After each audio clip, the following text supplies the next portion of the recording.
All right, shalom, Makiam, shalom. Sorry for the abrupt end. I didn't know my Tyler Canoling filmed so long at one time. It cut me off abruptly. But we're back in it again, part 2. This is gonna be another long one, Israel. I'm sorry, man, but it's good. It's got to come out. So we're gonna hit up First John. We're back in this. Remember, we're talking about that Trinity talk. At the end of the last video, we saw Matthew 28:19, Father, Son, Holy Ghost. So let's get another Trinity. This is First John 5:7-8.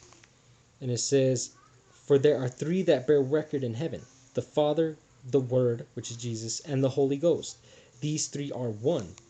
And there are three that bear witness in the earth, the Spirit and the water and the blood. These three agree in one." So see, that's alchemy, man. That's alchemy. That's that whole Jesus, penis, water, blood, vagina juice, loads, man. That's all that is, man. Mixing the genital fluids with your Trinity. So that Trinity in heaven bears witness down to the sexual perversion acts below. Is basically what that's telling you. So I don't know what you guys are gonna do. That's your Trinity, man. Your boy Jesus is a part of that Trinity. Okay, so now we're gonna go to the actually stay in the New Testament real quick. We're gonna get the dead and risen in 3 days. Because remember, Ishtar was dead and then risen 3 days later. So let's get that. Matthew chapter 12. Hold on. Matthew chapter 12, verse 40. It's the first one. "And therefore..." Oh, wait. Nope. Hold on. Got that one wrong. 12 and 40. Am I in 12? Oh, I'm in 13. Sorry, Israel. The Roman numerals sometimes blend together. My eyes aren't as great as they used to be. I read myself to death into blindness, man. I gotta eat more carrots or something. "For as Jonas was 3 days and 3 nights in the whale's belly, so shall the Son of Man be 3 days and 3 nights in the heart of the earth." This is Christ's words, man. He said that he would be in there 3 days and 3 nights. Let's get 26, Matthew 26 and 31. "Then saith Jesus unto them, All you shall be offended me because of this night. For it is..." Oh, wait. Sorry, Israel. Wrong one. Wait. 61. Sorry, 31. It's 61. I have my notes right next to each other. Read the wrong one.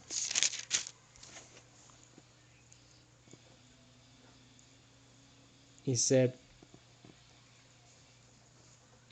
"This fellow said, I am able to destroy the temple of God and build it in 3 days."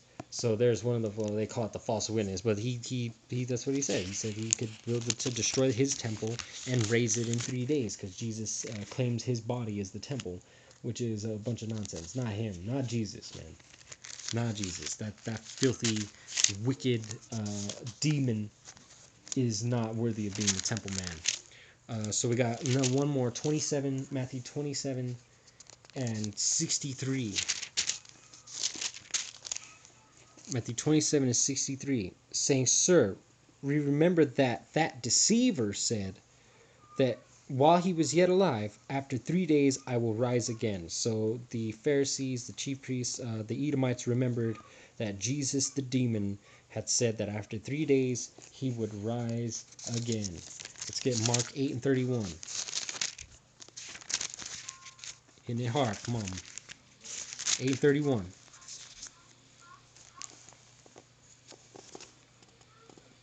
"And he began to teach them that the Son of Man must suffer many things, and be rejected of the elders, and of the chief priests and the scribes, and be killed, and after 3 days rise again."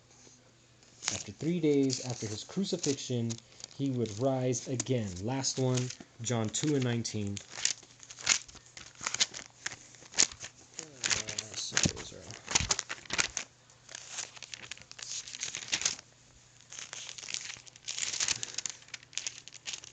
Let's get it. Let's get it. Come on.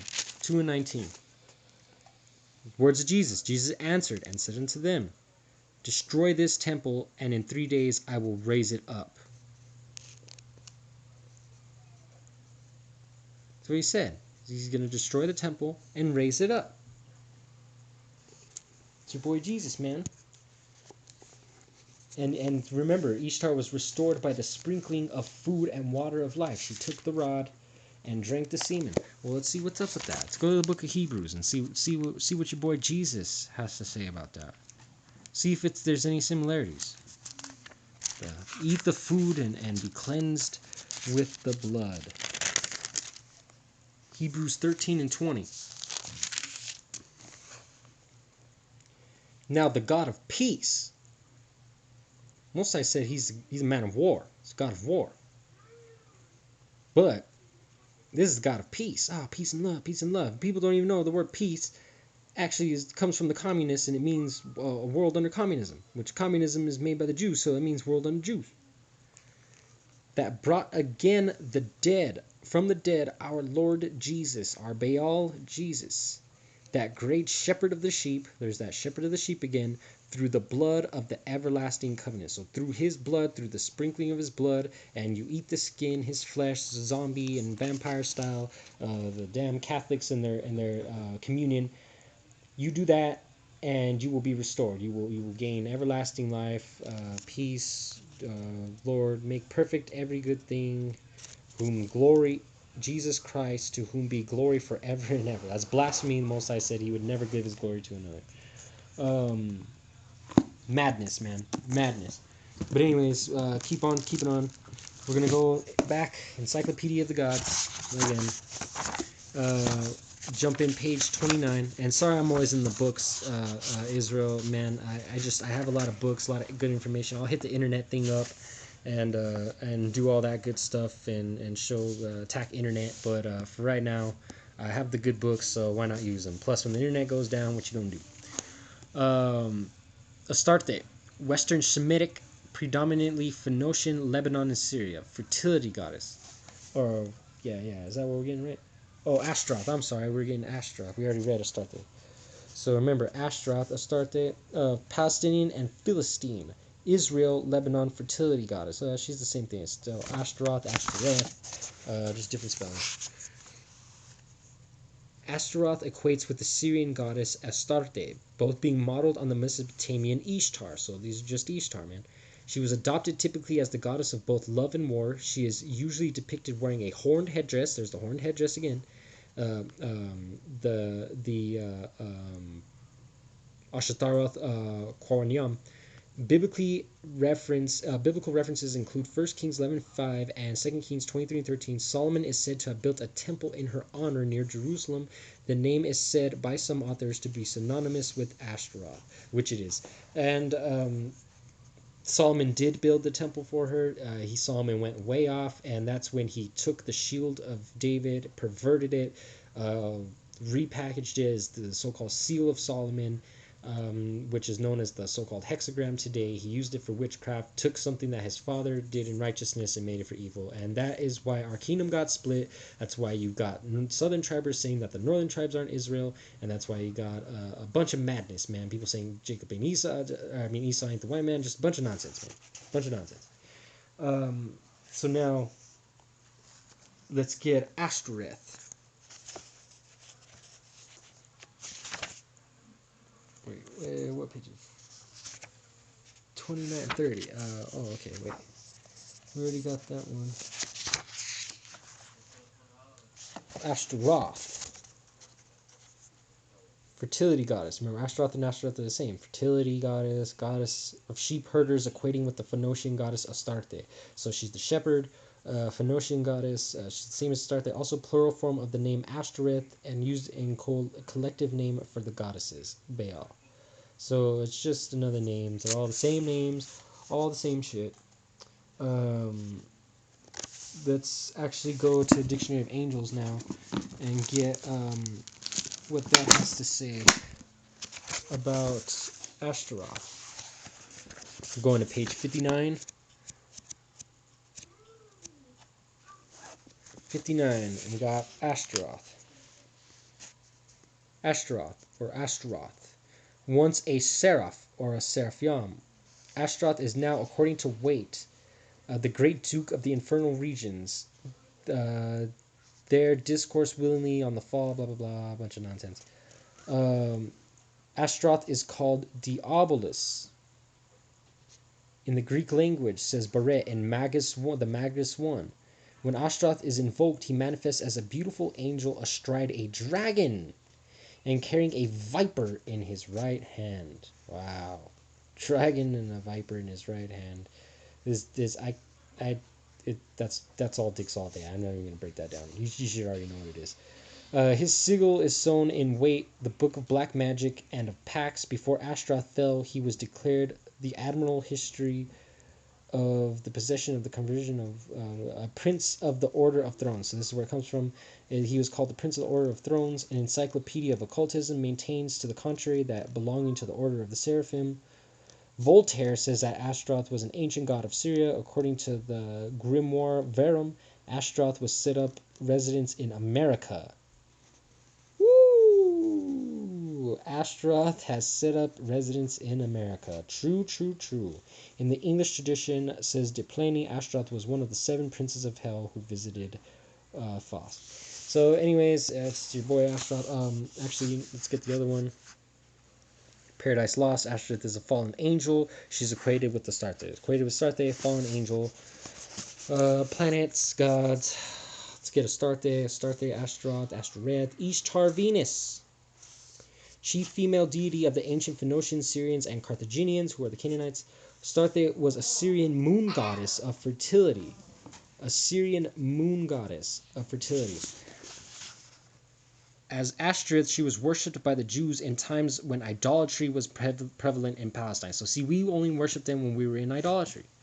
Ashtaroth was the abomination of the Zidonians, the Zidonians being the Phoenicians. Jeremiah called Ashtoreth the Queen of Heaven. The Greeks borrowed their Aphrodite from Astarte. Finally, Astarte shows up in occult lore as the demon for the month of April. In Paradise Lost, Astarte is a fallen angel equated with Ashtoreth. All the same stuff, man. It's the Easter, the god, the Venus, the planets. Man, it's just it goes. To Ashtaroth set up land in America, right? Remember, Ashtaroth was seen riding a dragon with a viper in his hand. Now let's go back. Secret Teachings of All Ages, Manly P. Hall. I want to get a quick reference from here real fast. Going to page 637. Page 637, it says, what does it say about America? Let's see. Ooh, here we go. These children of the sun adore the plumed serpent, who is the messenger of the sun, or the angel of the sun. So this plumed serpent, your Jesus, he was the god Quetzalcoatl in Mexico. Gucumatz in Quiche, and in Peru he was called Amaru. From the latter name comes our word for America, Amaruca, is literally translated a land of the plumed serpent. The priests of this god of peace, from their chief center of Cordilleras, once ruled both Americas.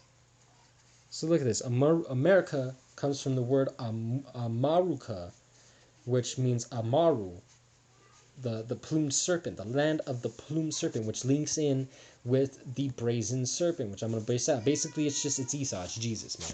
It's Jesus. The brazen serpent, Esau, Jesus. I'm going to break it all down, but we'll get that at another time. Let's see. Okay, let's go get Astarte. Let's go back to the Encyclopedia Gods. Let's get Astarte. I started to get it, but I kind of jumped the gun. But we're gonna get it now. Astarte. Star. Astarte. You could even star, even in the name. Phoenician. We saw that. Atarat.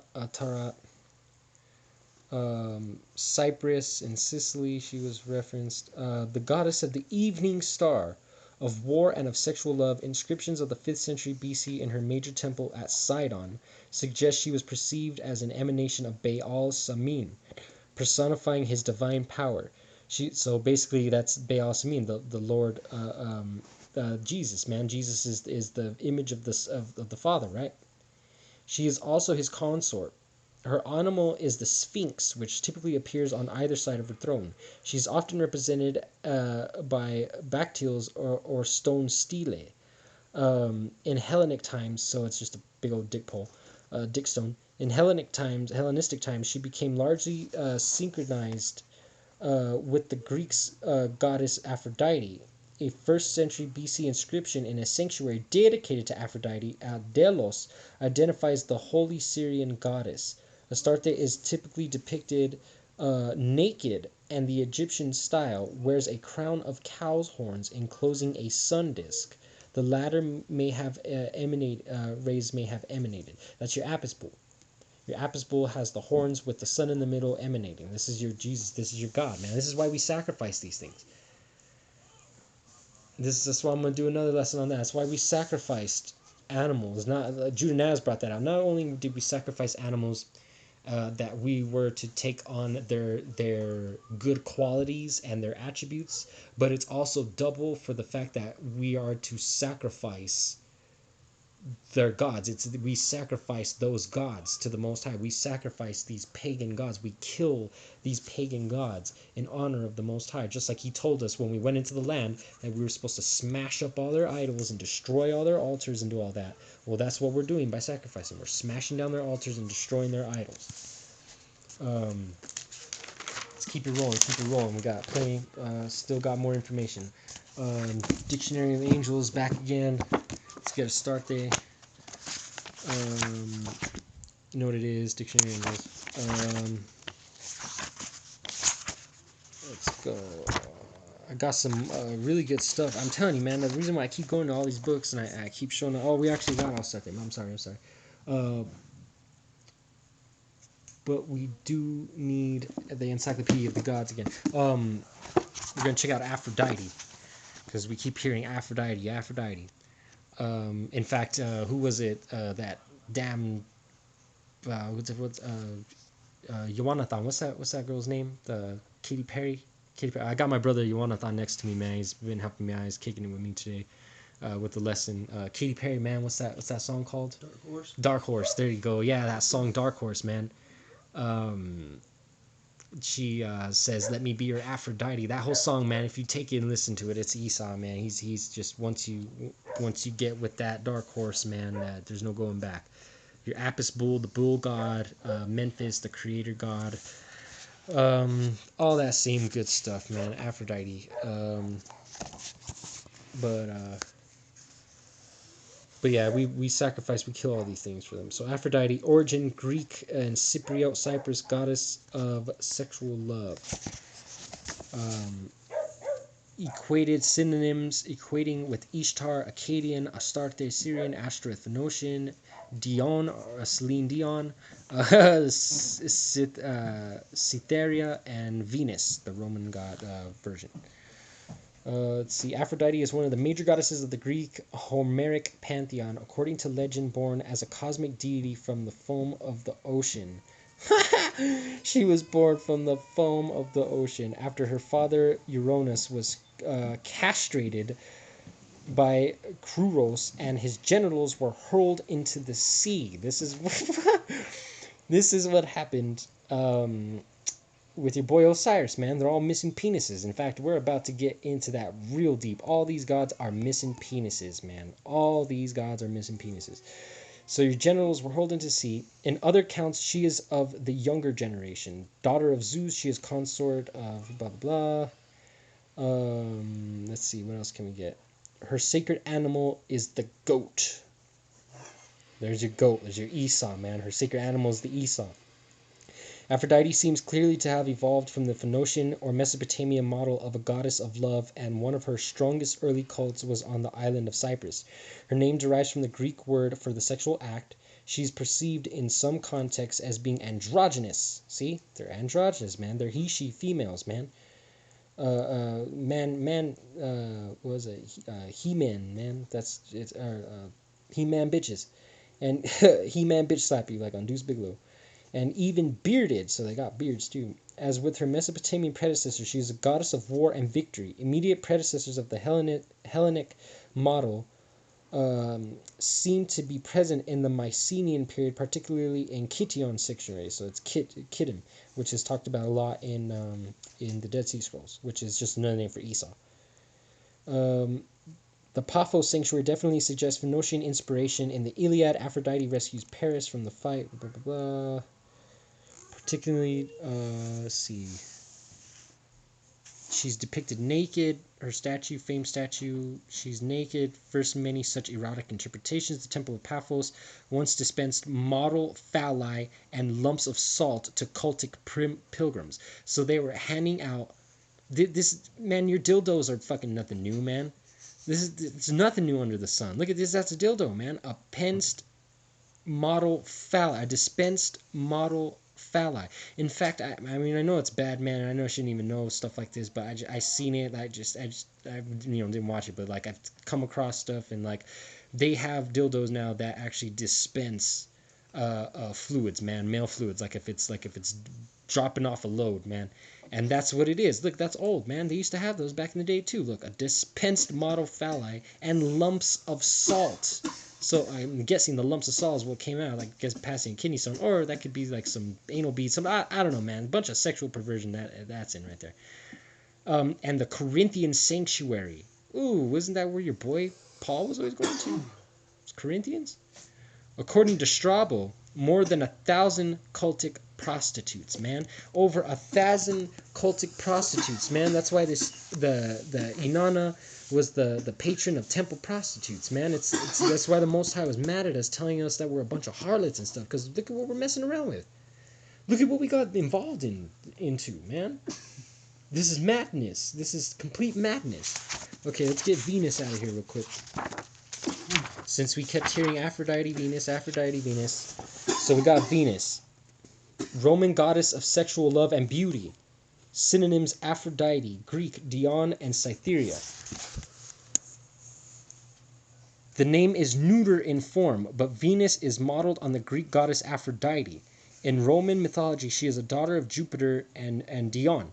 Her consorts include Mars and the ill-fated Adonis. Ooh, there's your Adonis. She's also linked romantically with Achesis, king of Troy. She is the goddess of gardens. There's your groves, your gardens.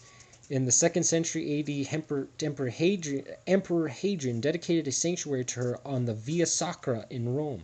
It was restored as late as the 4th century. She was celebrated in the Veneralia festival on April 1st. So that's your Venus, man. She's just Aphrodite, Ishtar, all that nonsense, man. Let's see, what else do we got?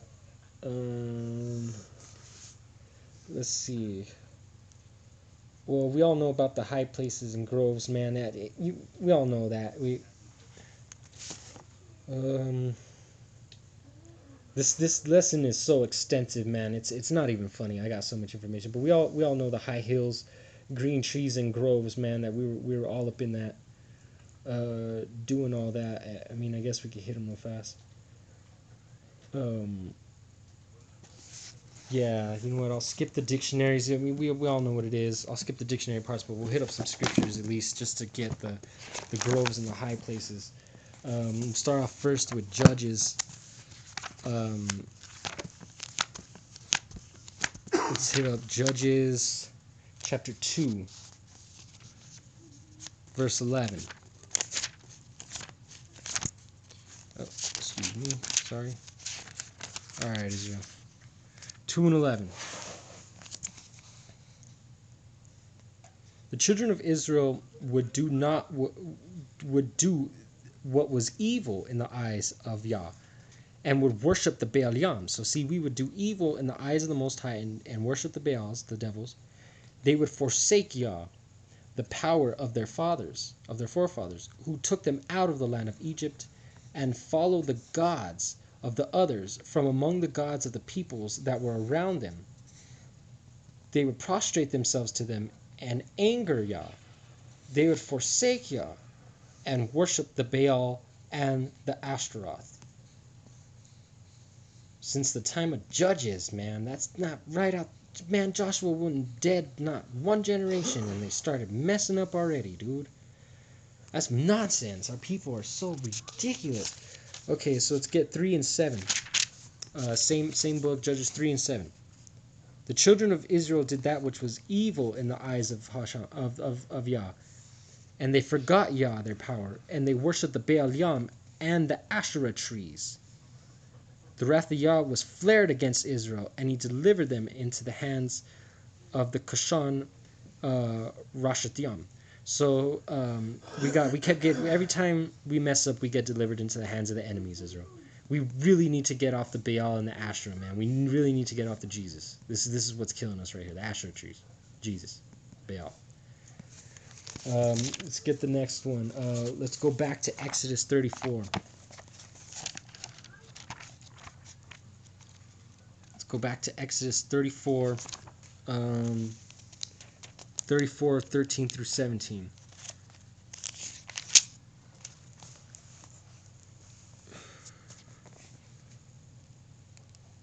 Let's see, where are we at? Rather, you shall break apart their altars, smash their pillars, and cut down their sacred trees. For you shall not prostrate yourselves to an alien god. For the very name of Yah is jealous one. He is a jealous power. So the very name of Yah is the jealous one, man. He's jealous over us. And what do? We're supposed to smash the pillars and cut down the sacred trees. We're supposed to kill all those groves. Alien gods, man. Even your aliens. Like even the word aliens in here. Alien god. Any type of foreign god, including aliens. Lest you seal a covenant with the inhabitants of the land, and they will stray after, and you will stray after their gods and slaughter to their gods. And he will invite you, and you will eat from his slaughter.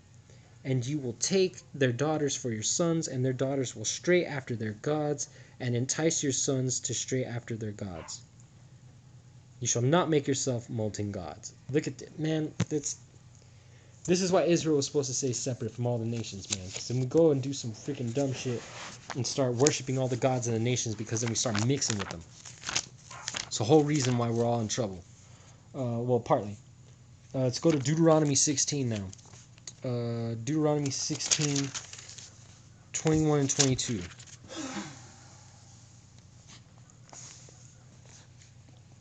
You shall not plant for yourselves an idolatrous tree, any tree, near the altar of Yah, your power, that you shall make yourself. And you shall not erect for yourselves a pillar, which Yah, your power, hates. So he hates these pillars, man. He hates these idols. He hates the Jesus images, the crosses, the Virgin Mary statues, the statues of Jesus, the trees, the Christmas trees, like all these phallic objects, man. He freaking hates that. He hates it, man. He hates it. So let's get it. Hosea 11. Let's jump to Hosea.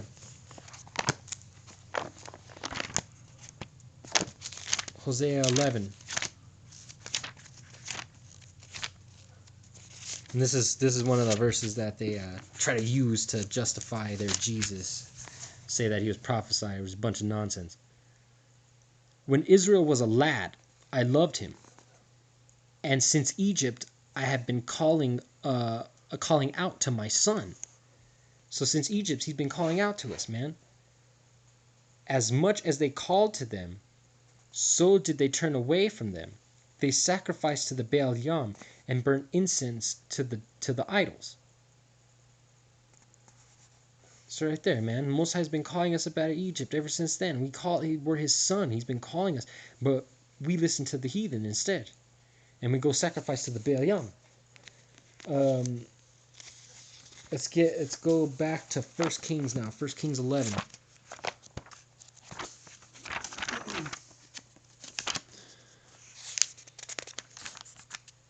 Okay, we got 1 Kings 11, 5 through 8.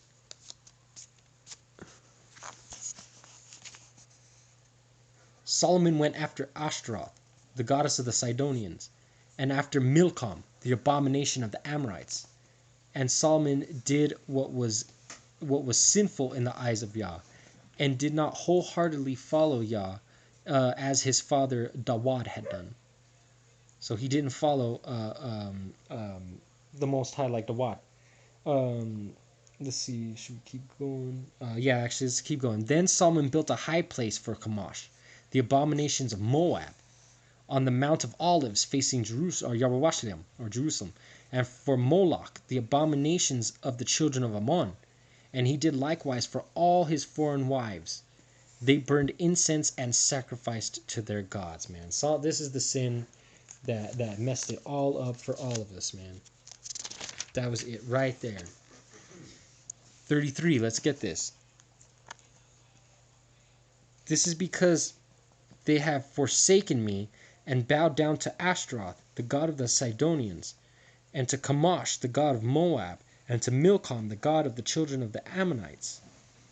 And they did not walk in my ways to do that which was proper in my eyes, my decrees and my statutes, as did Dawad his father. So right there again, he didn't do as Dawad his father did. He went off. And because of that, we all paid. 16. Let's go to chapter 16 now. 31 through 33. We're still in 1 Kings. 31 through 33.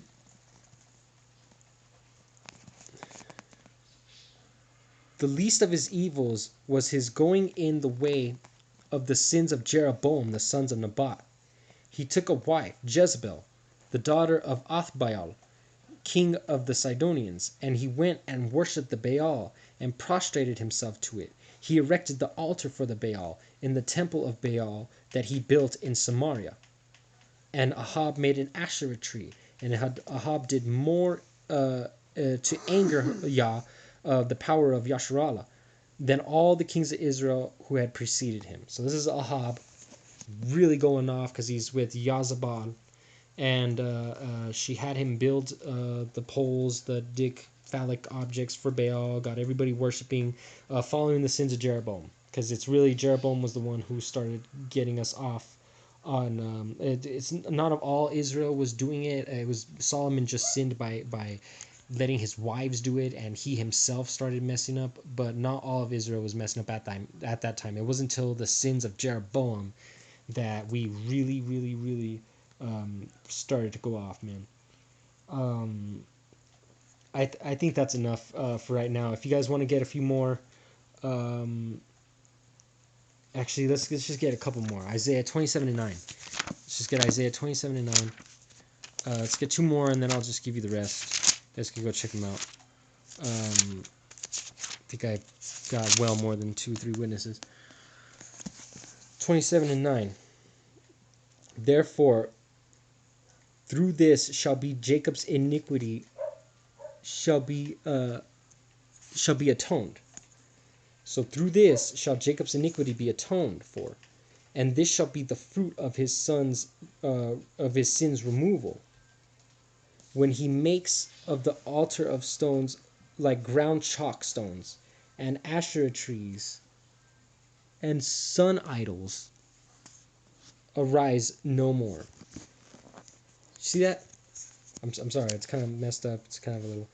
Therefore, through this shall Jacob's iniquity be atoned. So this is the atonement. Not Jesus, not the New Testament Christ, Tammuz, Dumuzi, Ishtar, Hermaphrodite.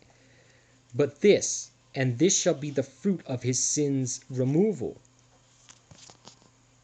When he makes of the altar stones like ground chalk stones, and Asherah trees and sun idols arise no more. So when we go and break down all their altars, all their churches, all their stuff, man, once all that wickedness is gone, all the abominations are gone, and once we take the penis idols and take all that shit and smash it up and burn it up, man, in the Brook of Kidron style, sun idols, because that's what it is, Asherah tree, sun idol, then our sin will be removed and our iniquity atoned for. Let's get Isaiah 57. 3 through 7, and then we'll stop it on that.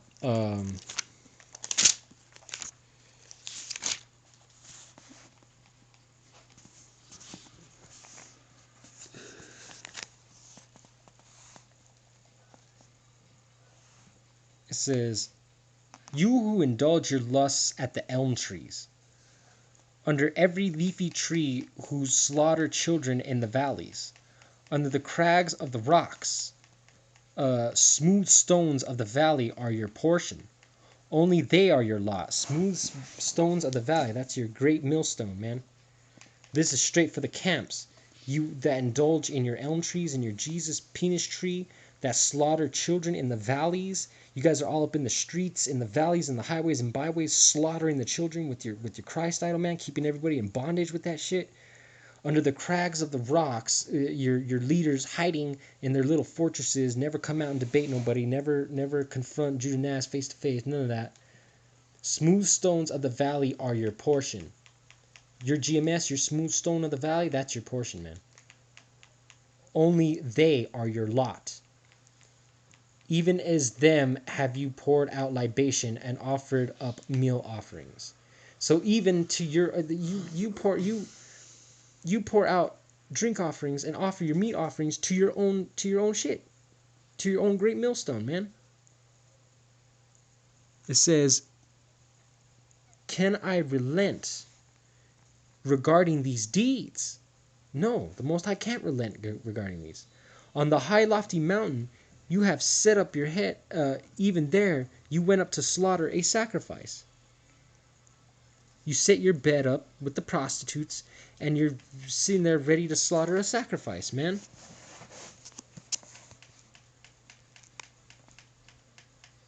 This is nonsense. This is GMS. Right there. This is all the idol worshippers. It's awful, man. Every high hill, on top of every high hill, and under every green tree. Okay, if you guys want the rest of the scriptures, write them down. It's Isaiah 65 and 7, Jeremiah 2 and 20, Jeremiah 3 and 6, Jeremiah 17 and 2, Ezekiel 6 and 13, and Ezekiel 20, verses 27 through 28. Those are the rest of the verses, the precepts that have to do with high hills and green trees and groves, why we messed up so bad. Now, the reason why I bring you all to this is for the fact that, remember, all these gods and all these goddesses were related to Venus, to stars, man. They were related to stars and planets. That's because that's who the nations are actually worshiping. Their gods and their goddesses, they're worshiping. Well, right now, the gods that's in this world that's being worshipped is Esau. But the rest of the nations back in the day, they were worshiping the heavenly host. They were worshiping the angels, the stars. The stars, the so-called stars and planets, are just angels. They run courses, man. Like, you just have to read the Torah.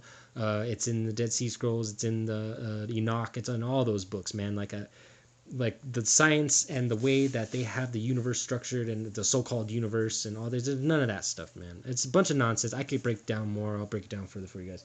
But just to kind of go, but let's get these hosts of heaven scriptures. The first one is in 2 Kings. So let's go to 2 Kings.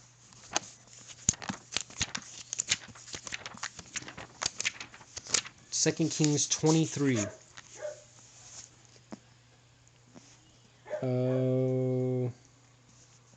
Let's see. 21 and 3. 2 Kings 21 and 3.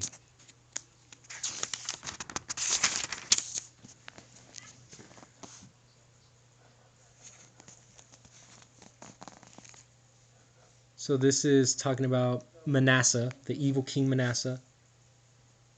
"He rebuilt the high places that his father Hezekiah had destroyed. He erected altars to Baal.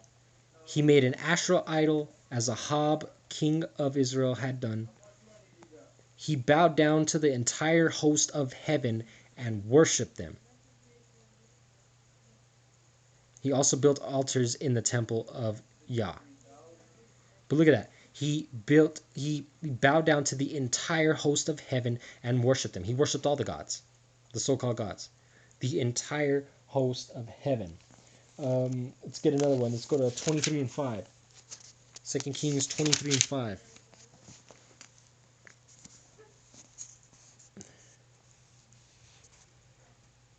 He also dismissed the priests, the kings. So this is, we're talking about Josiah. Um, he also dismissed the priests whom the kings of Judah had appointed to burn offerings at the high places and in the cities of Judah and in the surrounding areas of Jerusalem, as well as those who had burnt offerings to the Baal, to the sun and to the moon, and to the constellations, and to all the heavenly hosts. All the heavenly hosts. That's your sun, the moon, all that. Angels, man. All angels. It's your heavenly host. That's what they worship. They bow down, they burn offerings, and they worship the heavenly host. Okay, let's go back to 2 Kings 17 and 16.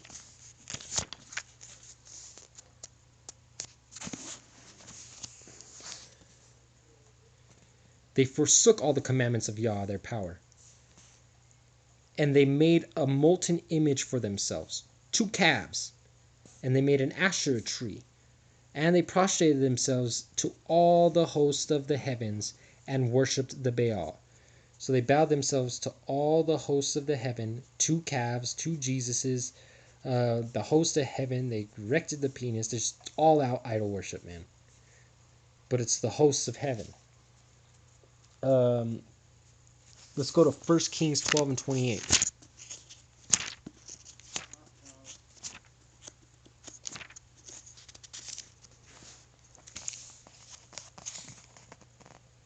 The king took counsel and made 2 golden calves, and he said to the people, "It is too far for you to go up to Jerusalem.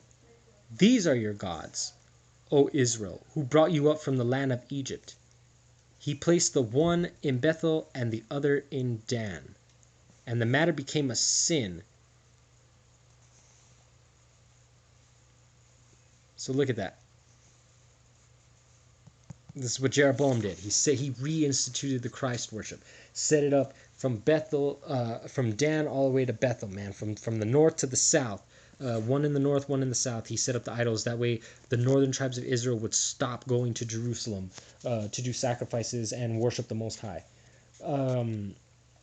So now let's go to Exodus 32, 4 through 8. Because remember, he said, "These are the gods that brought you up out of the land of Egypt." You don't have to go to Jerusalem anymore.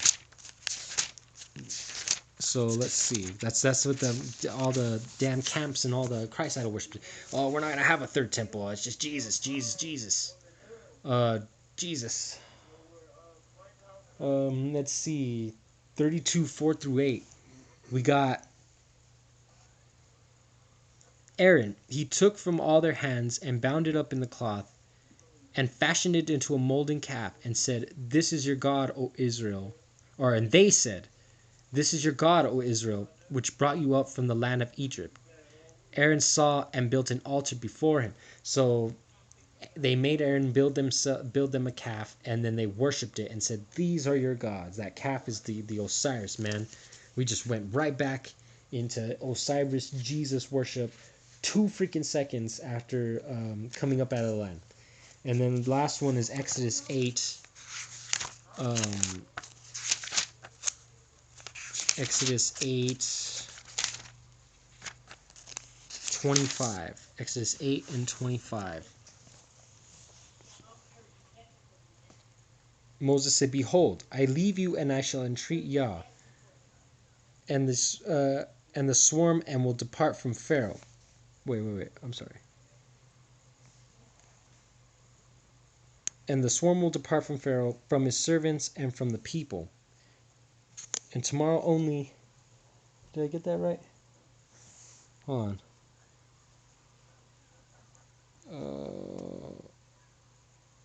Hold on. I think I marked that down wrong years ago. Sorry about that, man.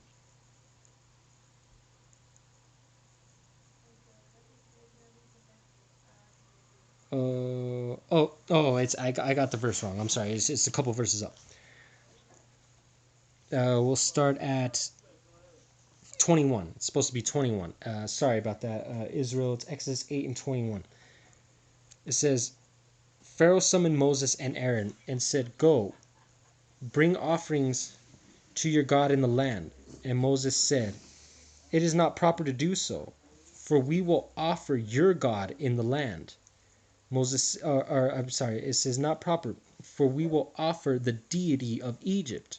So see, Pharaoh had offered Moses and Aaron for the Israelites to do the offerings in Egypt. And he said, no, we can't do that because we're going to offer the deity. And what did we sacrifice? Bulls, man. That's the God of Egypt. We sacrifice him to Yah, our power. Behold, if we were to slaughter the deity of Egypt in their sight, will they not stone us? So right there, he says, won't they stone us if we try to slay this God? And this is how it is now, man. You try to slay that Jesus God. You try to take away that idol from them, and they try to stone you, man. Brothers get low. They're bewitched. They're held up, man. They're just completely enveloped. They're completely veiled up by the Christ idol. Okay, so now moving on. Now we're gonna go back to Secret Teachings of All Ages. Go back to 87 and 88. Okay, so first, remember we read about Ishtar and Tammuz. We broke that all down. Now we're gonna come over here and read something else.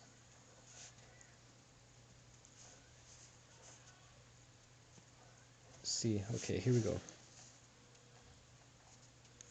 Sorry, I'm getting a little tired. The mysteries of Adonis and Adonai, which is Adonai. The mysteries of Adonis and Adonai. Hold on, this book keeps crashing in on me and it's irritating. So I'm trying to set up some type of thing that blocked that page up for me. Okay, here we go. The mysteries of Adonis and Adonai were celebrated annually in many parts of Egypt, Phoenicia, and Byblos. The name Adonis and Adonai means Lord, and was a designation applied to the Son. So see, your Lord is nothing but another name of the Son. Lord Jesus, the Son Jesus, Jesus the Son God. And later borrowed by the Jews as the exoteric name of their God. So see, and the only reason why we adopted that is because what did the Most High say? We call him by Baali. Smyrna, mother of Adonis, was turned into a tree by the gods after a time, so his mother, remember his wife, was turned into a tree, and after a time the bark burst open and an infant savior issued forth. According to one account, he was liberated by a wild boar, which split the wood of the maternal tree with its tusks. Split the maternal tree with your tusk. Oh, that's funny, man. I call it a tusk. Your unit. Anyways, wild boar. Remember this wild boar, man. That's something. I'm gonna do a whole lesson on that too. Adonis was born at midnight on the 24th of December, and through his unhappy death, a mystery rite was established that wrought the salvation of his people. In the Jewish month Tammuz, another name for the deity, he was gored to death by a wild boar sent by the god Ares or Mars. The Adonis, what does it say? Adoniosmos. Adoniosmos was the ceremony of lamenting the premature death of the murdered god. Ezekiel 8 and 14 is written where women were weeping for Tammuz, the Adonai. And we got that scripture already. So it says what? Adonis, as the gourd or god man, is one of Sir Francis Bacon's use of the wild boar in his cryptic symbolism. Or one of the keys to Francis Bacon's use of the wild boar. So that gourd, because that's why they say he's gored by the. I'm gonna tell you right now, this wild boar is Esau, and Adonis is the gourd god or the gourd man, the god man, the gourd man, and the key to Francis Bacon's use of the wild boar. 549. Let's go to page 549 real quick. And the reason why, let me show you. I might have shown it when I did my breakdown of the King James. But if not, we're going to hit it up now. Oh, 549, sorry. 540.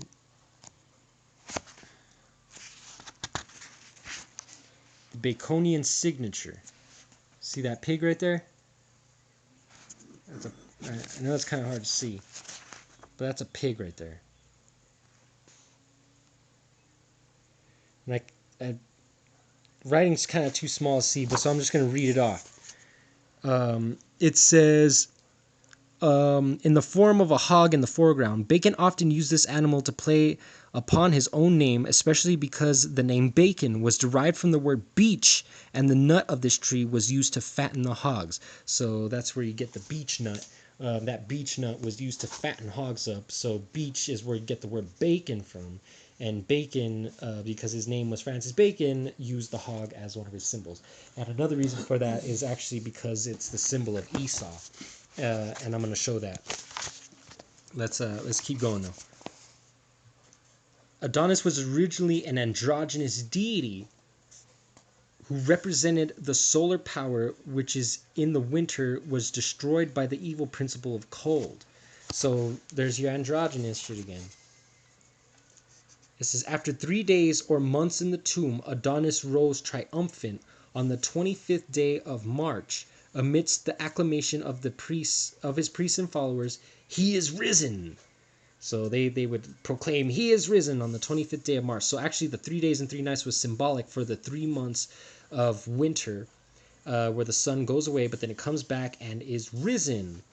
Adonis was born out of the myrrh tree. Myrrh, the symbol of death, because of its connection with the process of embalming, was one of the gifts brought by the Magi to the manger of Jesus. So this is all your shit, man. This is your boy Jesus. This is where it all comes from. This is all your stuff comes from. All this stuff is connected. In Phrygia, there existed a remarkable school of religious philosophy which centered around the life and untimely feat of another savior god known as Attis. Or Attis, by many considered synonymous with Adonis. This deity was born at midnight on the 24th of December, your Christmas, your 24th of December, all that good stuff. Check it out. The rites of Attis. The modern world is indebted for the symbol of the Christmas tree. So the Christmas symbol tree came from Attis, and we're going to get that. Attis imparted his immortality to the tree beneath which he died. Imparted his immortality means he cropped off his penis. He chopped off his penis and offered it to the tree. And I'm going to show that. I'm going to get it. And Sybil took the tree with her when she removed the body. Attis remained 3 days in the tomb, rose upon a date corresponding with Easter morning, and by this resurrection overcame death for all those who were initiated into his mysteries. So that's all Jesus is, man. Just another form of the mystery schools. In the mysteries of the Phrygians, says Julius Firmicus, which are called those of the mother of the gods, so mother of God, every year a pine tree is cut down, and inside of the tree the image of a youth is tied in. In the mysteries of Isis, the trunk of a pine tree is cut. The middle of the trunk is nicely hollowed out. The idol of Osiris, made from those hollowed pieces, is buried. In the mysteries of... So explain that, man. Where's all you Kemet boys? Explain this stuff, man. You guys ain't got nothing for none of this, man. I'm freaking slaughtering you all over this place right now, and you guys got nothing. I already slaughtered you in my Egypt is Dead video. Slaughtering you right here, and when me and Judanaz and all the other Abayar get together, man, we're going to slaughter you out completely, bro. Along with just Jesus. I'm getting rid of both of you at the same time. The idol Osiris. He was mourned 40 nights. But in the 40th night, it is burned. That's the Burning Man. That Burning Man have a big old festivity. But the mourning for 40 days and 40 nights is also the Lent. Is there a possible connection between the lacteal diet prescribed by the Attic rite and St. Paul's allusion to the food for spiritual babes. So see, that's what Paul was alluding to. Just all his nonsense. All right, so we got that. So now let's get some encyclopedia stuff going. Let's get Adonis, because we talked about Adonis. That's who we're talking about right now. See what Adonis has to say in here. Encyclopedia of the Gods, you already know. Adonis. Lord. Origin. Hellenic name adopted predominantly in Phoenician and Syrian culture and based on an old Western Semitic deity, Lebanon and Syria. Fertility and vegetation god. Adon. Lord. Semitic. He's the consort of Aphrodite. So it's your Dumuzi and Inanna, man. It's your Ishtar and Tammuz. Tradition has it that he was killed by a boar during a hunting expedition and is condemned to the underworld for 6 months of each year. That killed by a wild boar in a hunting expedition, that's in the book of Jasher. That is symbolic for Esau, which I'm going to get on that in a minute. But anyways, during which the earth's vegetation patches and dies under the summer and sun drought. He was honored in spring festivals. Now, this is your Easter, man. This is your spring festival. This is the whole point I kind of wanted to make this video, was to bring this out. He was honored in a spring festival when priests in effeminate costume gashed themselves with knives, frequently depicted nude and sometimes carrying a lyre. See also Addis and Atunis. Now, this is the important part. Remember this, Israel. This is going to keep coming back up. Priests in effeminate clothing, so cross-dressing priests, would gash themselves with knives. Remember that. Okay. Now, remember I was telling you about Jasher. In the book of Jasher, this is why I say Esau. When it's talking about the wild boar, it's talking about Esau. I think that's what the symbology of that is, about these dying risen sun gods being killed by a wild boar. I think it's symbolic for Esau. Esau in the book of Jasher. Now, the book of Jasher, I don't think it's scripture. I mean, I may be wrong. If brothers can help me out on that, that'd be cool. But from what I've seen, it doesn't really add up with Torah. But and also I found out from my Torah, from the, if you get yourself the Stone edition, the footnotes, actually it talks about some footnote in the footnotes. They mention the book of Jasher. They mention stories that come straight from the book of Jasher, and it says it comes from the Midrash. And the Midrash is a Jewish book full of a bunch of nonsense. It's rabbis, stories, a bunch of crap. So I really highly doubt Jasher's legit. But the Amalekites are telling you something with those stories, because they're still giving you information. Now, in chapter 27, verses 1 through 11, in the book of Jasher, I'm sorry I don't have the text. I actually do, but I gave it to my sister Nasha. Shout out to my sister Nasha. She still has it. She's reading it up. So she has my copies of Jasher and Jubilees and Enoch and whatnot. But and I actually have the Oxford R.H. Charles legit versions, but it's on PDF and I don't have it printed out. But you could go look it up yourselves. Jasher, book of Jasher, chapter 27, verses 1 through 11. It says Esau killed Nimrod. Esau was the one, they claim, was the one who killed Nimrod. That Nimrod was hunting in the wilderness, and Esau came across him, killed Nimrod, and then had to run away because Nimrod's homies were going to kill him. And then he ended up running to Jacob, and supposedly that's why Esau was so exhausted and dying for food that he had to get some uncooked beans from our brother Jacob. You know, that's why they like to call us beaners, is because Jacob was the first beaner, man, cooking some lentils, some beans. And Esau came running in. We're cooking some beans with some meat.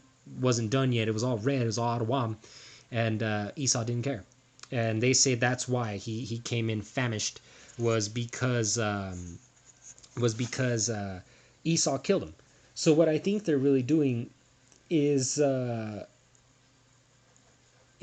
think they're telling us that Esau did, because remember, Nimrod was an Ethiopian. Now, because he was an Ethiopian, he was a Cushite. It's like, because it started with Babylon, ancient Babel, all these mysteries and everything, and that's where the original origin of all that civilization, everything, was ancient Babel, Samaria and Acadia.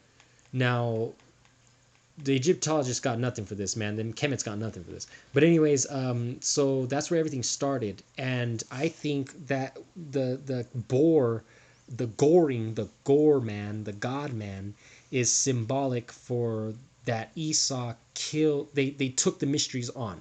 They killed off the old mysteries. I mean, they still follow the mysteries. They still reverence Nimrod, and they still go off all that stuff. Esau copies everything. He's just nothing but a copycat. So of course, it's still the same, but in some aspects it's not. He basically killed off the old rulers of the mystery schools and became the new ruler of the mystery schools, if that makes sense to you guys. If I'm off, let me know, but that's my conclusions. Also in the book of Jubilees, it says Nimrod was the ancestor of Phalag, in chapter 8 verse 7. And another thing, because in Enoch, that I do have, the book of Enoch. My thing with Enoch is I honestly think some of it's legit, a good portion of it's legitimate. They did slip some things in it because the copies that we use to quote from either the Ethiopian text or the Greek text, which we know anything other than Hebrew is a bunch of bullshit. So they did add a lot of things in. There is some pagan stuff in there, but the book of Enoch, and same thing goes for Jubilees. Book of Enoch and Jubilees were both found amongst the Dead Sea Scrolls, amongst the Levites that were by the Qumran caves, who are the Zadokite, spoken of in Ezekiel. So I don't see why they would have those books if they weren't legit. So I'm basing my knowledge off that. I'm still doing research on it. Like I said, if brothers can help me out, that'd be cool. But anyways, in Enoch, in chapter 89, let me get, sorry Israel, this thing's real tight. This book's real, it's hard to get. 80, 83, 84, 5, 67, 89. Okay, in 89, he's given these visions, these dream visions, and look at what it says. And it says, look, and they began to bite one another, but that white bull which was born amongst them begat a wild ass. So that's Abraham having Ishmael. Ishmael's the wild ass, the wild man, and the white bull with it. So he also had Isaac, another white bull. And the wild asses multiplied. But that bull which was born from him begat a black wild boar and a white sheep. The white sheep is Jacob. That black wild boar is Esau. In this visions of Enoch, he goes through the history basically of the beginning of the world until the end, and describes it all in animal form, though. That every nation's represented in animals. It lines up really pretty good, actually, and it mentions Esau multiple times. Verse 12, verse 66, it also says, 1 second, Israel. Wait, hold on. 89:12. Oh yeah, 66. Sorry. Hold on, one second. And the lions and tigers. The lions and tigers are symbolic of the Assyrians and Babylonians. The lions and tigers ate and devoured the greater part of those sheep, and the wild boars ate along with them, and they burnt that tower and demolished that house, which actually goes along. In here it says that the Assyrians and the Babylonians devoured a good portion, the majority of our people. Because those two kingdoms enslaved the northern and southern kingdoms. They devoured us, but the wild boars ate amongst them, and they're the ones that destroyed the temple. Now that is what I think. I think the Babylonians, yes, were the ones that came in. I'm sorry, let me get one more verse out of that, actually. Yes, the Babylonians were the ones that came in and conquered us, but I think the Edomites were along with them. They were with them, and they were the ones who actually burned the temple. So actually the Edomites burned down all the temples. They burned down both temples.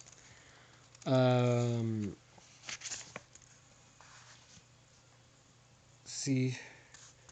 Forthwith, see, look.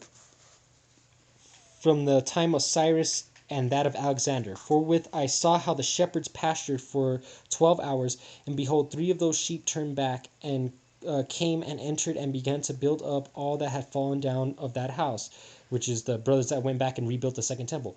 But the wild boars tried to hinder them, but they were not able. The wild boars at that time, like I said, and if you read in the book of Esther, Haman, the son of Amadatha, was an Agagite. That brother was trying to stop, but he tried to kill all of the southern tribes that were in Persia. And then again, we know, reading Ezra and Nehemiah, when the brothers were trying to rebuild the temple, that nations came and hindered them. The Edomites were amongst them. And then, like I said, go back to the temple. Let's go to the Torah. To corroborate that I think the Edomites destroyed the temple, both temples, is because if you go to the book of Psalms with me, Psalm 137, one of my favorites. In fact, I think it's my favorite psalm. I kind of hate it because some brothers try to make songs off of it or whatever, but they never do it right.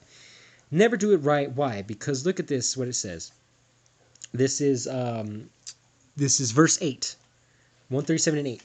O violated daughter of Babylon, praiseworthy is he who repays you. So this is the daughter of Babylon. This is America. Praiseworthy is he who repays you in accordance with the manner that you treated us. Praiseworthy is he who will clutch and dash your infants against the rock. Now, this is what they did to our people here in America. I'm going to do our brothers of the native tribes. I'm going to do a lesson on that. But look, let's go to, what does it say the verse before though? Remember, Yah, for the offspring of Edom, the day of Jerusalem, for those who say, destroy, destroy, to its very foundation. The offspring of Edom, the day of Jerusalem, for those who say, destroy, destroy, to its very foundations. They were the ones, like I said, to raise it. They were the ones that wanted to raise the temple. They were the Romans that came in and raised the second temple, and they're the ones that raised the first temple. The reason why I say that is because also in the Apocrypha, in fact, let me just get that right away. Bear with me, Israel, for a second. Hold on. I think I have the actual copy. I don't have to dig into that book. But yeah, so like in the Apocrypha, because right there it says, remember the children of Edom in the day of Jerusalem, for those who say, destroy, destroy, because they were the ones who came and destroyed the temple. Because if you read in the Apocrypha, in 1st Esdras 4 and 45, and the Apocrypha, I feel the same way as I do Enoch and Jubilees.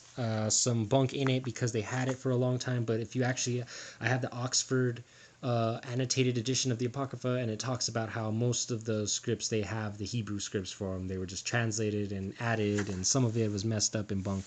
But for the most part, I believe that it's pretty legit. And if you go to 1st Esdras 4 and 45, it says, oh, wait, no, that's the wrong verse. Oh, I'm in 2nd Esdras, that's why.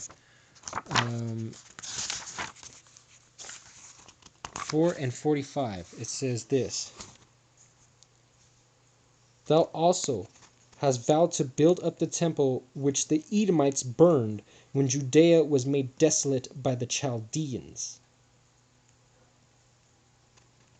The Edomites were the ones that burned the temple when the Babylonians came to conquer us. And in fact, the book of Obadiah, I think, corroborates that as well when it says, hold on, flip with me to Obadiah. Let's see, where it says,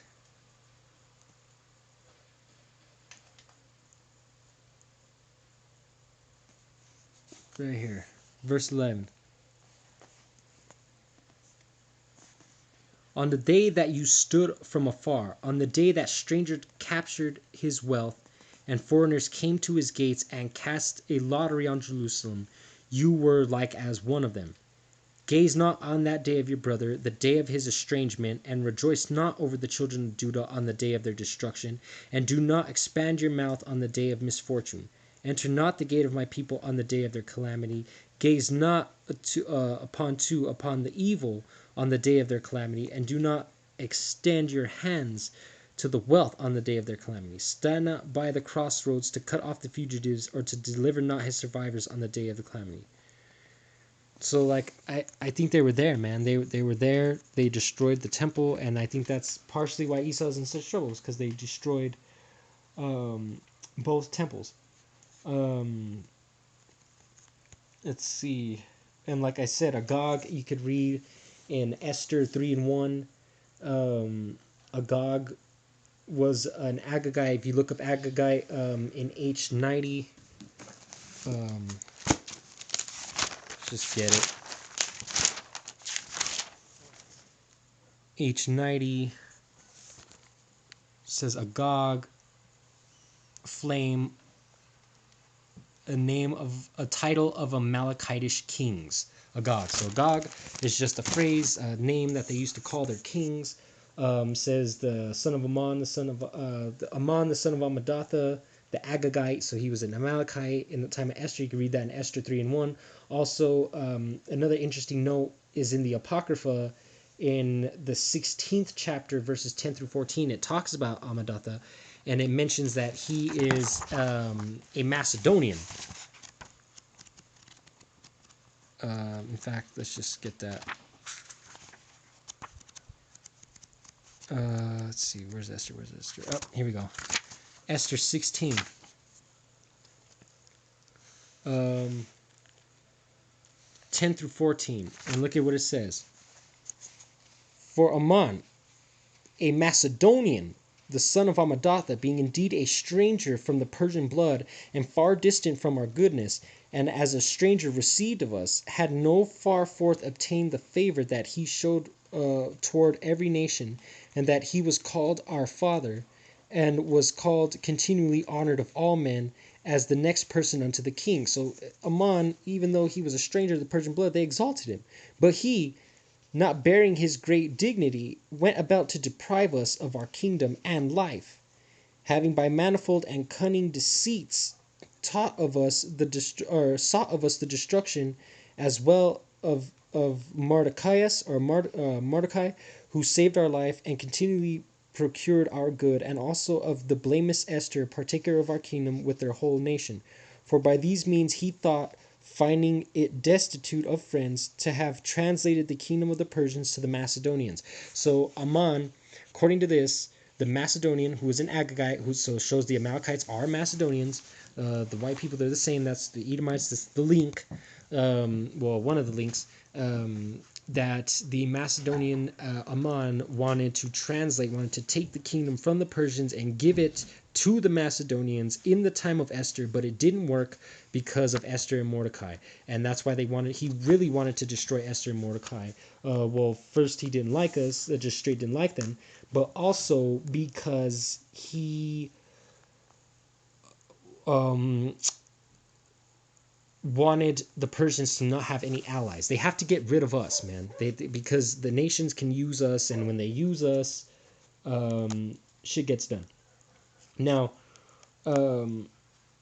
remember, we picked up a lot of... Remember, it keeps talking about these idols, talking about a lot of nudity. They're always nude, stuff like that. I wanted to show you in the Apocrypha where we picked that up at. That we actually picked up these customs. Go with me to 1 Maccabees 1:14. It says, whereupon they built a place of exercise at Jerusalem according to the customs of the heathen.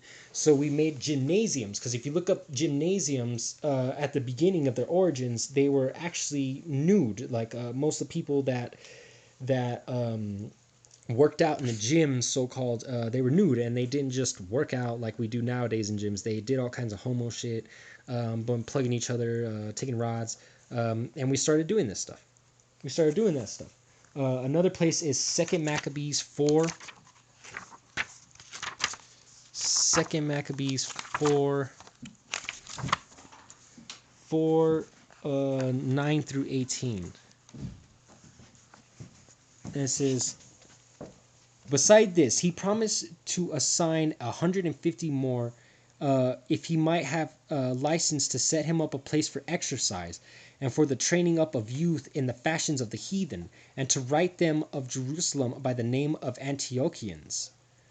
So they wanted to change the name of all the people in Jerusalem to Antiochians, and they wanted to set up the place of exercise to raise up youth, the little boy wives, in the fashion of the heathen. Which, when the king had granted and had gotten into his hand the rule, he forthwith brought out his own nation into the Greekish fashion, and the royal privileges granted of the social favor to the Jews by the means of John, the father of Eupolemus, who was ambassador to Rome, who went ambassador to Rome for amity and aid. He took away, and putting down the governments which were according to the law, he brought up new customs against the law. So he was little ambassador to Rome, Mr. House nigga, fucking Django, cooning it up, being represented to the Romans, running to Rome for help instead of the Most High. He ended up taking out the laws of the Torah and put up contrary laws. For he built gladly a place of exercise under the tower itself, and brought the chief young men under his subjection, and made them wear a hat.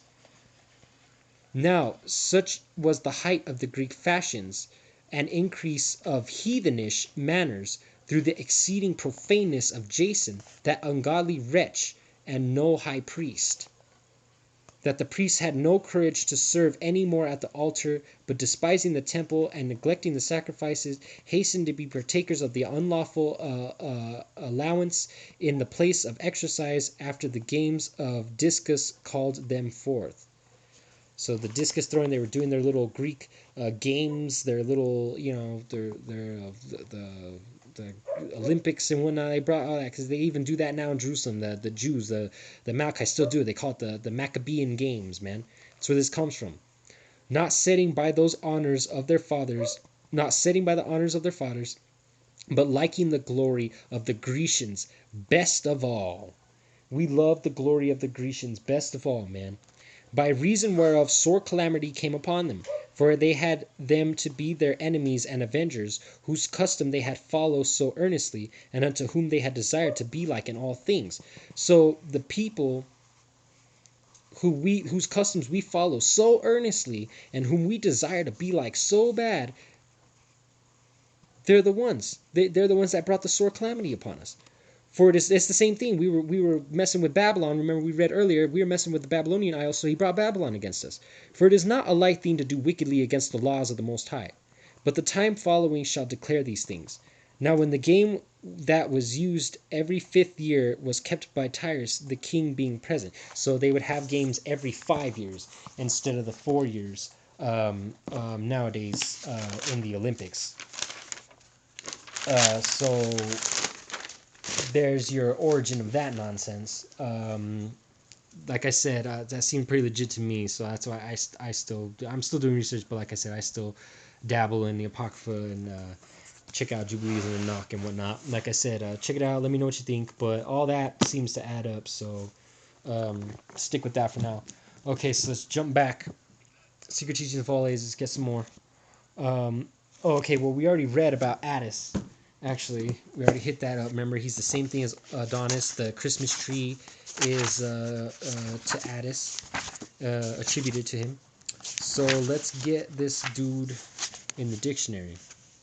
In the encyclopedia, sorry. The origin, Phrygia, northwestern Turkey, vegetation god. It says Addis is a dying and rising fertility god modeled on the Mesopotamian Dumuzi. So here we go again. He is considered to have originated as a shepherd. In alternative traditions, Cybele, the Great Mother, is either his mother or purely his consort. Another legend suggests he was conceived immaculately by the demigoddess Nana when she placed a ripe almond in her bosom. So she took a load to her boobs, and through that, the demigod was immaculately conceived. According to one legend, he met his death gored by a wild boar. So there's the Esau. In a more popular alternative, he castrated himself under a pine tree to offer his vitality to Cybele. Remember, Manly P. Hall said he offered his immortality. That's what that is. He castrated himself, bro. He chopped his penis off, put it under a pine tree to his mom wife. The latter legend became enshrined. The latter legend, which is him chopping off his dick, came enshrined in spring rites during which Greek and later Roman priests, or Gali, wearing effeminate costumes, castrated themselves or gashed themselves with knives and offered blood sacrifices to the goddess by burying them in the earth. Look at this, man. This is the whole reason. This is it. This is, oh, yeah, this is it right there, man. The ladder legend. Look at this. Look at what they do, man. Look at these rites. Look at this, what this shit is, dude. They would take the priests, Greeks and Romans, wearing effeminate costumes, castrated themselves. They would castrate themselves and gash themselves with knives and offer blood sacrifices by burying their penises in the earth. That's where your Christmas trees, man. Putting the gifts under the tree as you're putting your penis in the tree for Kybel. The main center of the cult was at Phrygia, or Phrygia. The cult was brought to Rome in 204 BC when the stone symbolizing the presence of Sibyl, the Roman version of her name, was carried from Pessinus and installed at the Temple of Victory at the Palatine Hill. See, this is symbolic. This is what Revelations is talking about. This is what Revelation is talking about when it says that the beast moved, that the beast went from Phrygia to Rome. It moved. It went from its original place to the Romans, to the Edomites. It went from the beginning. It's Nimrod. It started with Nimrod, then went to Esau. So it's all is. The day sacred to Attis is March 22nd, when a pine tree was carried into the temple of Sibyl and decorated with flowers and models of Attis. That's the Christmas tree, man. Little ornaments and flowers and the maypole and all this shit, man. In Christian times, the Easter festival took over the date of the Attis rites. So basically, it's the Attis rites. They just split it up and they made Christmas out of it and they made Easter out of it. That's what you got, man. Castration, man. They cutting themselves off, man. In fact, let's get that. Back to the Masonic and Occult Symbols Illustrated. Let's get pages 313. Bear with me. We're getting to the meat, man. We're at the meat now. So don't fail on me now. Okay, so right here. We'll start right here. The broken column is used by both Masonry and the Eastern Star. The initiates are told that the broken column signifies an early death, and the symbolism of the column can be traced back to ancient Egypt. We learn, however, that the column represents gods, or represented gods. So the column represents gods. In a short talk bulletin entitled The Broken Column, published by the Masonic Service Association for use in the Masonic Lodges, we find that in Egyptian mythology, Isis is sometimes pictured weeping over the broken column, which conceals the body of her husband, Osiris, while behind her stands Horus, or Time, pouring ambrosia on her hair. Remember, we saw in Codex Magica, the horn god Osiris, and Isis was behind him, and Horus was behind her. So, and remember, the tree. What did he just concealed her body from Osiris in a tree. Says, see winged symbols for a picture of Isis weeping over the broken column. A former Satanist Mason explains, Isis was both virgin and mother. So the beautiful virgin is Isis weeping. The broken column is the missing member of Osiris, the phallus. The acacia, an allusion to eternal life preached by the Egyptians, as well as the fertility cult's emphasis on vegetation. The urn is an evocation to the canopic jars used in Egyptian funerals to store the vital organs of mummies. So that's where your funeral urn that they put ashes in. So the Egyptians used to put the organs of the mummies in. The phallus. It's all phallus, man. Let's see. What else we got? Page 316. Just jump to 316 real fast. The broken column actually represented the phallus of Osiris. Albert Mackey, a 33rd degree Mason, specifies that the phallus was an imitation of the male generative organ. It was represented usually by a column, which is surrounded by a circle at its base, intended for the stys, or female generative organ. So right there, it shows you that that's your target, man. That's like the target, like the store, or the shooting target. That's where that comes from. It's just a phallus with the vagina at the bottom. And then one more for here. We got 343. See, that's what that symbol. Osiris using his penis just means all them crazy ass priests used to chop their dicks off. That's all that means, man.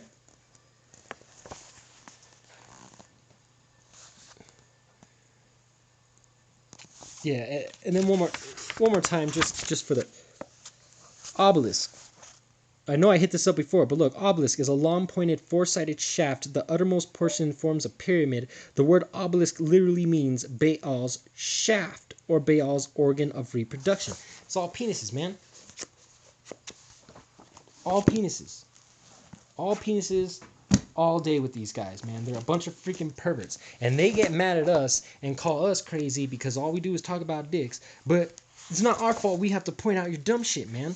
If y'all didn't worship dicks, we wouldn't have to talk about it. We wouldn't have to point it out. But no, y'all a bunch of pervert, retarded ass idiots that don't know what you're doing. So we have to point that shit out to you because it's part of our laws. We have laws saying that we have to point that shit out to you.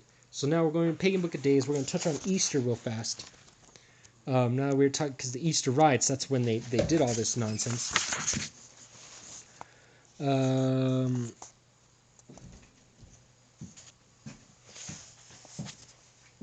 See, just April. It's named after Aphrodite, named after the Greek goddess Aphrodite, or Venus. The season of opening, young leaves, Anglo-Saxon, Aphrodite, man. Aphrodite. Let's go to 60. Easter, April 11th. Easter is named for the goddess of spring, Eostra or Ostara. It's goddess, man. It's your Easter. It's your rites, man. That's what they used to do. Now let's get Christmas. Let's go page 20. Because remember, that's the rites are combined. It was originally called Yule. It says, Yule marks the rebirth of the sun's power. In the Roman traditions, it was the festival of Sol Invictus, the undefeated sun. In several major religions, the birth of the chief god, identified with the sun, has been celebrated at this time. The Egyptian sky goddess Nut was said to give birth to the sun at the winter solstice, and the birthday of the sun in many religions, including Horus, Helios, Dionysius, Mithras, and Jesus, has been celebrated on the 25th of December, the old date of the winter solstice. Man, you guys got nothing for any of this shit. Alright, let's go to page 132. Get a couple more things out of here and then we'll...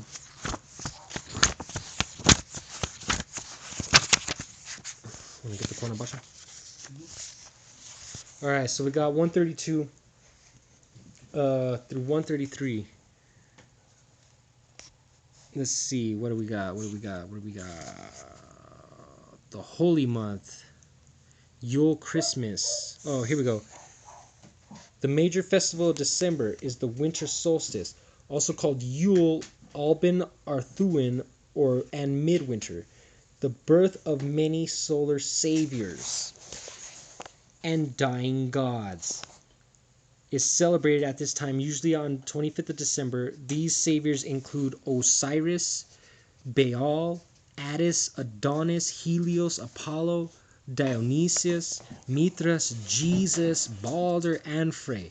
In the Roman tradition, December 25th was